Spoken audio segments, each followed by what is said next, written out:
Hello and God bless. Welcome to our Monday edition of New Mercies. Today is October 26th. Let's begin by acknowledging that the Lord's acts of mercy are not exhausted. His compassion is not spent. They are new for us each morning. Today I'd like to look at our Gospel, Luke 13, verses 10 to 17. Jesus was teaching in a synagogue on the Sabbath, and a woman was there who for 18 years had been crippled by a spirit. She was bent over, completely incapable of standing erect. When Jesus saw her, he called to her and said, "Woman, you are set free of your infirmities." He laid his hands on her, and she at once stood up straight and glorified God. But the leader of the synagogue, indignant that Jesus had cured on the Sabbath, said to the crowd in reply, "There are 6 days when the work should be done. Come on those days to be cured, not on the Sabbath day." The Lord said to him in reply, "Hypocrites! Does not each of you on the Sabbath untie his ox and his ass from the manger and lead him out for watering?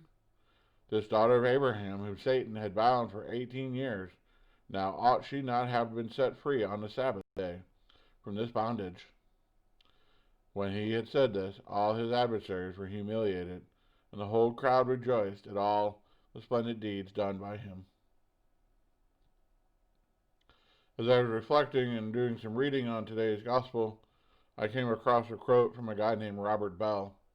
I don't know who he is, but the quote really spoke to me. He said, "On the Sabbath day, we are reminded that we are not human doings, but rather we are human beings."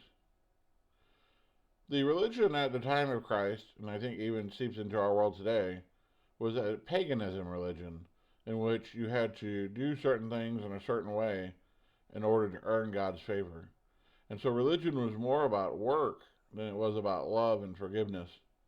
It was more about achieving than simply being. And Jesus inspires us through his healings on the Sabbath to remind us that our faith should not be that way. Our faith rather should be a relationship of love. And the Sabbath, I believe, is truly given to us so that we can realize that even when we sit around and do nothing, God loves us. I can think of no better way to develop a friendship than simply spending time with somebody and sharing with them what's going on in our life. And I think that's part of what the Sabbath is meant for us to do. And so let's ask the Lord today to realize that we're not about earning his love, not about earning his blessings, but rather about entering into a relationship of love in which we truly get to know each other. And a lot of the time that is done just by simply hanging out with one another. May Jesus Christ be praised, now and forever.